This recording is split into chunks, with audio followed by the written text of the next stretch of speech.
A lot of football extensions have came out. Hunter Renfrow with the Raiders, Cooper Kupp with the Rams, Aaron Donald with the Rams, Jerry McKinnon with the Chiefs, Tavon Austin with the Bills, and now reporting camp is Seahawks DK Metcalf and the Commanders Terry McLaurin. We're going to talk about Terry McLaurin today. He has been growing frustrated and angry with the Washington Commanders and contract talks. It has not looked good at all for Commander fans in Washington. Washington right now has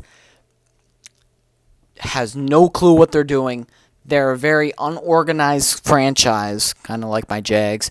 But, again, the Commanders have a strong team now with having a quarterback that is certainly better than Taylor Heineke. But the Commanders have suitors for Terry McLaurin. So where could we see Terry McLaurin in, and what could the Commanders get for him? Before we talk about the team, I want us to talk about the teams that he could go to at the end of the video. But the first one I'm going to talk about is Terry McLaurin as a whole. What's so good about Terry McLaurin? Terry McLaurin's a very good deep threat. He's a very good slot receiver. He's a very good route runner. He's one of the brightest, youngest wide receivers in the NFL, and he's very, very talented. He had a really good season with Taylor Heineke, who was not that really good of a quarterback. He had a really good year with very old Alex Smith. It would be very interesting to see what he could do with a competential quarterback. Competential, yeah, means like stable. Like, what can he do with that type of quarterback? And I was looking at things, and what teams he could probably end up to. Yes, it pains me to say it, but yes, Terry McLaurin should be an Indianapolis Colt. Indianapolis, I hate the Colts so much, and I hate talking about them.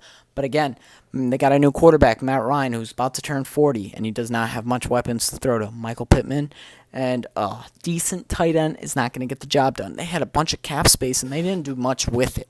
It's been very looking bad. They got Yannick Ngakoue, a former Jag, and it hasn't looked really good for the Colts. So what could they do to help out their quarterback? They got Jonathan Taylor. They have great O-line. They have Michael Pittman. They have a great defense. What could you help Matt Ryan do in try and help him gain the respect to try and get to another Super Bowl like he did with the Atlanta Falcons? You got to give him a superstar wide receiver like Terry McLaurin. Terry McLaurin will be a very successful piece for Matt Ryan, but I hope to God this doesn't happen because I'm a super big Jags fan.